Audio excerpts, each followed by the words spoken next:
தமிழ்நாட்டில் வாக்காளர் பட்டியலில் ஏற்பட்டிருக்கக்கூடிய இந்த தீவிர சிறப்பு திருத்தத்தில் இந்தியாவிலே 97,37,000 வாக்குகள், அதாவது சொல்ல போனா 1 கோடி வாக்குகளை தமிழ்நாட்டில் மட்டும்தான் பெரிய அளவுல நீக்கி இருப்பது கடுமையான அதிர்ச்சி அப்படிங்கிறத நாம ஏற்கனவே வந்த செய்திகளை இதனால ஏற்படுகிற இம்பாக்ட் என்ன. 6.41 கோடி வாக்குங்க தமிழ்நாட்டில். இப்போ அதை 1 கோடி எடுத்துட்டாங்க. 1 கோடினா ஒரு 3 லட்சம் தான் கம்மி. இப்போ 5.5 கோடி ஆயிட்டு. 5 கோடியே 40 லட்சம் ஆயிட்டு. அப்ப 6 கோடியே 40 லட்சம், 5 கோடியே 44 லட்சம் ஆயிட்டு.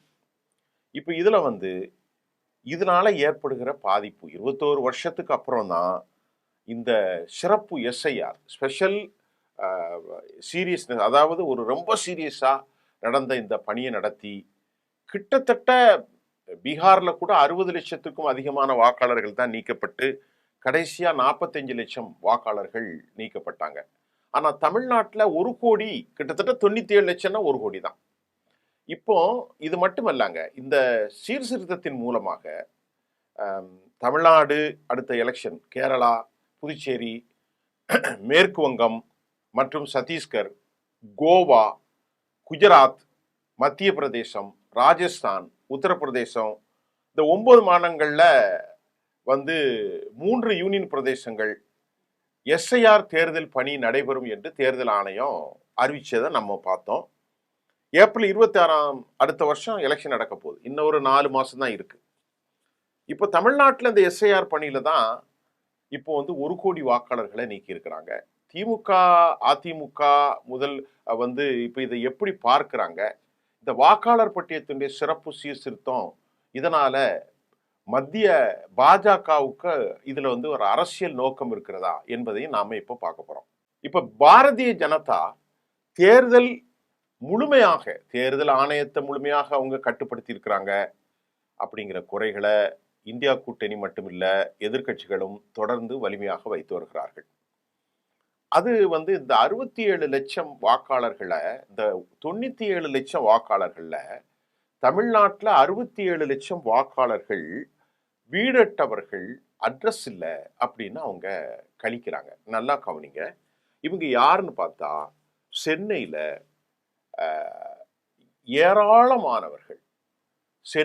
ஏராளமானவர்கள் குடிசைகளில் வாழ்பவர்கள், அதில் அட்ரஸ் இருக்காது. சாக்கடை ஓடுகிற அந்த கூவம் நதிக்கரையில் ஓடக்கூடிய ஏராளமான மக்கள் அவங்க வாக்களிப்பாங்க, அவங்களுக்கு அட்ரஸ் கிடையாது. நாடோடிகளாக இருப்பாங்க, வாக்களிப்பார்கள், அவர்களுக்கு அட்ரஸ் இல்லை.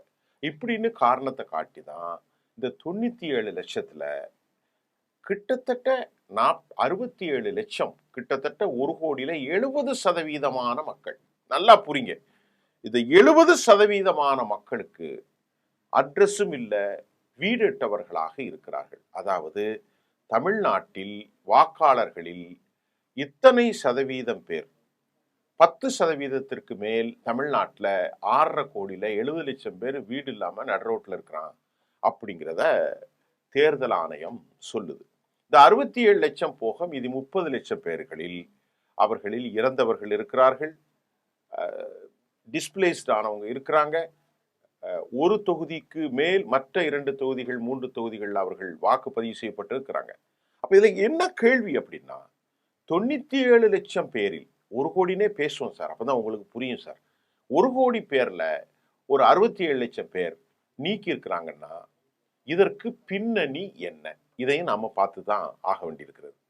அப்ப அப்படி இருக்கிற போது இன்றைக்கு இந்த நடவடிக்கையின் மூலம் பாரதிய ஜனதா ஒரு விவகாரத்தை தேர்தல் கமிஷன் மூலம் முன்னெடுக்கிறார்கள். இப்ப நிறைய பேர் பேசுறாங்க, என்னன்னா இதுல என்ன தப்பு இருக்கு அப்படின்ட்டு அவங்க கேட்குறாங்க. இப்போ இதில் தப்புன்னா, என்றைக்குமே இந்தியாவை ஒரு மாற்று நிலையில கொண்டு வர்றதுக்கு தான் பிஜேபியும் சங்க பரிவாரும் ஆர்எஸ்எஸும் திட்டமிடுகிறார்கள். தமிழ்நாட்டில் திமுக ஊழல் செய்வது, அதிமுக ஊழல் செய்வது, வட இந்தியா முழுவதும் மத்திய அரசு ஊழல் செய்வது தவிர்க்க முடியாது. அப்போ ஊழல் திமுக மட்டுமல்ல, அதிமுக மட்டுமல்ல, ஊழலின் மறு உருவமாக பாஜகவின் அனைத்து உறுப்பினர்களும் மேல்மட்டத்திலிருந்து கீழ்மட்டம் வரைக்கும் ஊழல் செய்யறாங்க. பாஜகவில் இருக்கக்கூடிய பிரதமர் மோடி மேலேயே வந்து ஊழல் வழக்குகள் இன்னைக்கும் இந்திய கோர்ட்டுகளால் தள்ளுபடி செய்யப்பட்டாலும் அது பிரான்ஸ்ல வந்து டெசால்ட் அந்த நிறுவனத்திற்கும் இந்தியாவில் ஹெச்ஏஎலுக்கும் நடைபெற்ற ரஃபேல் விவகாரங்களில் அப்பப்ப குரல்கள் எழும்புகிறது ஒன்று. அப்புறம் தனியாருக்கு இவர்கள் தாரை வாய்ப்பதன் பின்னணி என்ன? அம்பானி, ஆதானி மற்றும் இந்த மாதிரியான ஆட்களை மட்டும் கையில் வைத்துக் கொள்வதன் பின்னணி என்ன? பல கோடிக்கணக்கான ரூபாய்கள் போகிற சொத்துக்களை இவர்களுக்கு மட்டும் சில ஆயிரங்களுக்கு ஆயிரக்கணக்கான 2000 3000 ஏக்கர் கொடுப்பதன் பின்னணி என்ன? அப்போ ஊழலை பத்தி பேசுவதற்கு அவர்களுக்கு அருகதையே கிடையாது. யாருக்கும் அருகதை கிடையாது.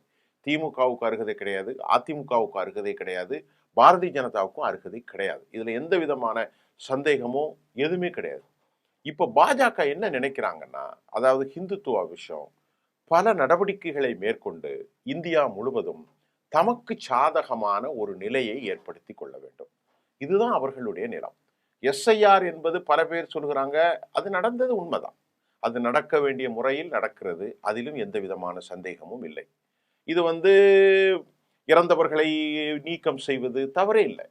ஆனா திடீரென தமிழ்நாட்டில் மட்டும் 1 கோடி பேர் நீக்கப்பட்டிருப்பது, 5 கோடி 6 வாக்காளர்கள்ல அது 6.5 கோடி வாக்காளர்களிலிருந்து 5.5 கோடி வாக்காளர்களாக நீக்கம் செய்திருப்பது, 1 கோடிக்கு 3 லட்சம் மட்டுமே கம்மி. இதுல பல பல கேள்விகள் எழுகின்றது. இப்ப சென்னையில நிறைய பேர் வேளாச்சேரி தொகுதி, அதே மாதிரி ட்ரிப்ளிகன், சேப்பாக்கம், 1000 லைட் இதெல்லாம் வந்து மேர்ஜ் ஆனது பல இதுல, கொளத்தூர், இப்படி எல்லா தொகுதிகளிலும் பார்த்து பார்த்து பார்த்து பார்த்து பலர்களை அவர்கள் நீக்கம் செய்திருக்கிறார்கள். அதிகாரிகள் சரியாக மக்களை அணுகவில்லை. அவர்கள் அணுகும்போது இந்த கூலி தொழிலாளர்கள், தலித் சமூகத்தை சார்ந்தவர்கள் வேலைக்கு போயிருக்காங்க. அப்ப தலித்துகளுடைய வாக்குகள் சென்னையை பொறுத்தவரை பிஜேபிக்கு எப்பவும் கிடைக்காது. அது திட்டமிட்டு சென்னையில அவர்கள் மடக்கியிருக்கிறார்கள். தலித் முகமாக பார்க்கப்படுகிற தோழர் தொல் திருமாவளவன் அவர்களும் ஏனைய தலித்திய கருத்தியலாளர்களும் உழைப்பாளர் வர்க்கங்களும் இது பாஜகவுக்கு ஒருபோதும் வாக்களிக்க மாட்டார்கள். அப்ப அவர்களை காலி செய்வதற்கென்று இப்ப மிகைத்திருக்கக்கூடிய பாஜகவினுடைய கோர், இப்ப பிராமணர்கள் வாக்குகள்லாம் இருக்குன்னா அவங்க எல்லாம் பக்காவா பண்ணிடுவாங்க. தென் சென்னை எடுத்துக்கிட்டாலும் சரி, மத்திய சென்னை எடுத்தாலும் சரி, அப்புறம் மாதிரி வடசென்னையில மட்டும் ஏராளமான வாக்காளர்கள், புளியந்தோப்புல இருந்து, அப்புறம் சூளை அந்த பகுதியிலிருந்து, வண்ணாரப்பேட்டை, இந்த மாதிரி விவகாரத்தில். இப்போ ட்ரிப்ளிகன்ல ஒரு பகுதியில் பார்த்தசாரதி கோயில் அந்த பக்கத்தில் பிராமின்ஸ் இருப்பாங்க, மற்றொரு பக்கம் முஸ்லீம்கள் இருக்கிறாங்க. இப்போ இவர்களின் வாக்குகளும் தலித்துகளின் வாக்குகளும் ஏராளமாக நீக்கியிருப்பதாக தகவல்கள் வருகிறது. சென்னையை பொறுத்தவரை தலித்துகள் திருமாவளவன் அது கிட்டத்தட்ட திருச்சி வரைக்கும் செல்கின்றது.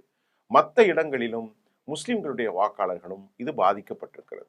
இந்த விவகாரத்தை எல்லாம் கேட்பதற்கு எதிர்கட்சிகள் ஒருங்கிணைவதை தாண்டி எல்லா மட்டங்களிலும் பாரதிய ஜனதாவுக்கு தான் ஆதரவு இருக்கிறது. கோர்ட்ல போய் கேட்டாலும் அதற்கான வழிமுறைகள் இல்லை.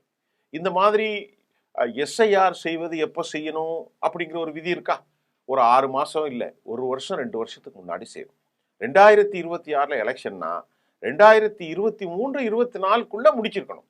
அதுக்கப்புறம் அவங்க வந்து மறு உருவாக்கம் செய்வது, மீண்டும் பதிவு செய்வது, இதையெல்லாம் அடுத்தடுத்த காலகட்டங்களில் தான் கொண்டு வர வேண்டுமே அல்லாமல் ஒரே காலகட்டங்களில் வருவது ஏற்புடையது அல்ல. இதை இவர்கள் ஒரு மோசடியாக நடத்தியிருக்கிறார்கள். தேர்தல் கமிஷன் ஆணையாளர் பாரதிய ஜனதாவின் ஸ்போக்ஸ் பர்சனாக மாறியிருக்கிறார் என்று எதிர்கட்சிகள் சொல்வதில் எந்த விதமான சந்தேகமும் இல்லை. ஏன்னு கேட்டா, அவர் ஞானேஸ்வரர் குமார் 370 ஆப்ளிகேஷன் செய்கின்ற போதும் ராமர் கோயிலுடைய வழக்கு விவகாரத்தை முன்னின்று நடத்தி அதற்கான தரவுகள், தொல்பொருள், அந்த தொல்லியல் ஆய்வுகளை எல்லாம் வடிவமைத்து கொடுத்தது, 370 ஆப்ளிகேஷன் டிராப்ட் வடிவமைத்தது எல்லாமே இவர் தான். அப்ப இவர் வந்து பணியிலிருந்து விடுதலையான பின்பு உடனடியாக நியமிக்கப்படுவதும் இந்த நாட்டை எந்த அளவிற்கு ஒரு எல்லையற்ற மோசமான நிலைக்கு கொண்டு செல்வது, ஒரு கொதிநிலை அரசியலை இந்திய சமூகத்தில் ஏற்படுத்தி இருக்கிறது. இப்ப தமிழ்நாட்டில் சென்னை எடுத்துக்கிடுங்க, செங்கல்பட்டு மாவட்டம், இப்படி ஒவ்வொரு மாவட்டமா நான் உங்களுக்கு சொல்லி சலிப்பு ஏற்படுத்துவதற்கு விரும்பலை. ஏன்னா அது ஏராளமான தரவுகள் மலை போல குவிந்திருக்கிறது. தஞ்சாவூர் எடுத்துக்கிட்டாலும் சரி, மதுரை, திருச்சி, அந்த பக்கம் எல்லா இடங்களிலும் கோவை பகுதிகளில் இப்படி எல்லா கோயம்புத்தூர்லாம் நிறைய வாக்காளர்கள் நீக்கப்பட்டிருக்கிறார்களாக சொல்லப்படுகின்றது. அதே மாதிரி சென்னை புறநகர்களில் இப்படி எல்லா இடங்களிலும் குறிவைத்து அவர்கள் நீக்கப்பட்டிருக்கிறார்கள். இதற்கு பின்னணி தகவல்கள் இல்லாமல் அல்ல. ஏனென்று சொன்னால் அதிகார வர்க்கத்தின் கைப்பாவைகளாக இந்தியாவில் எடுத்துக்கொண்டால் தேர்தல் ஆணையம் மாறி இருக்கிறது.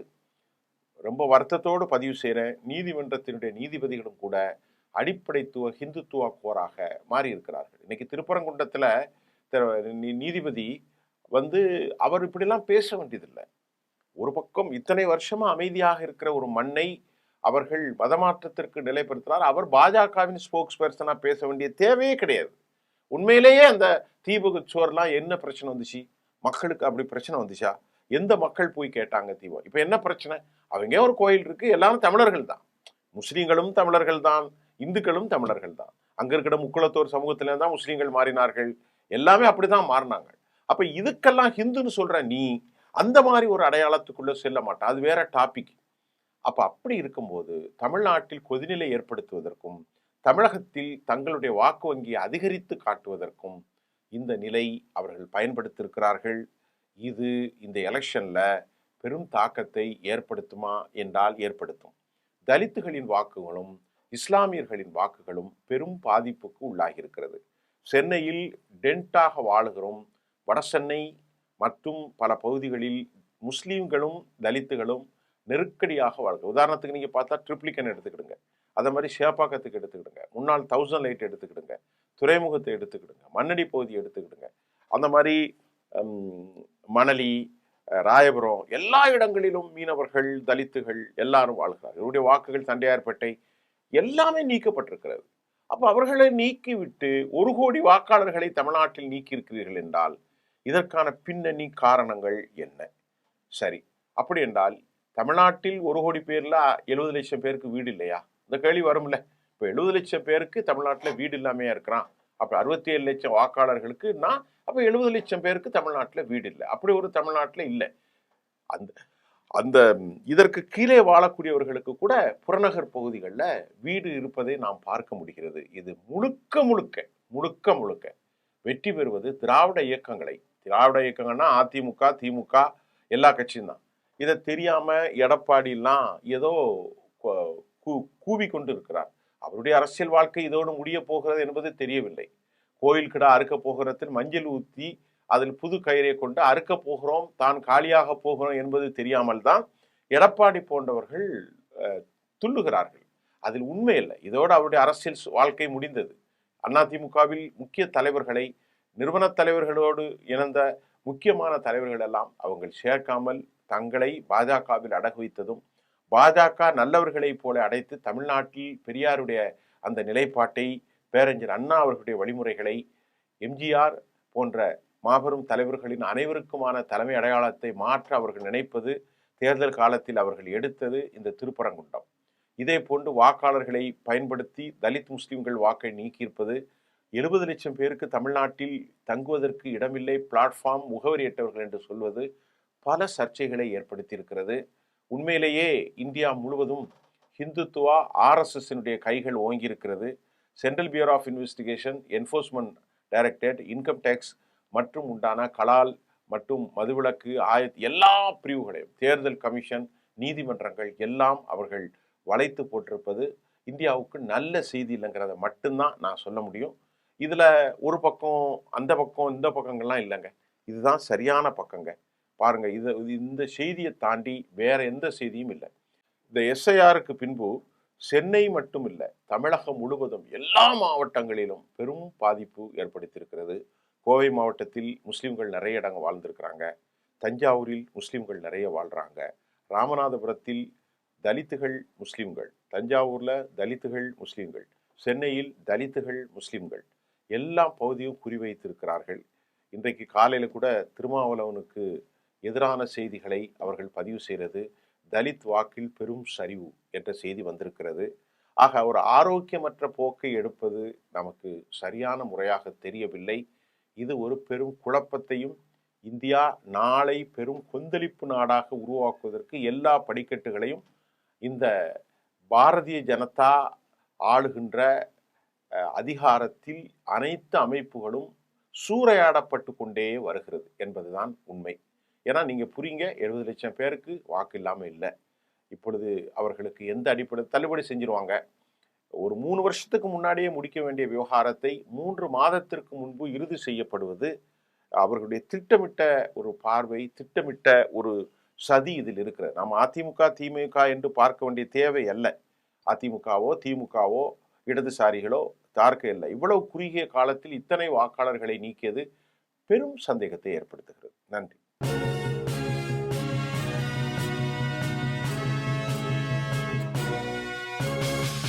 உடனுக்குடன் அப்டேட் தெரிந்து கொள்ள ஜெம் டிவி தமிழ் ஆப்பை இன்ஸ்டால் செய்யவும்.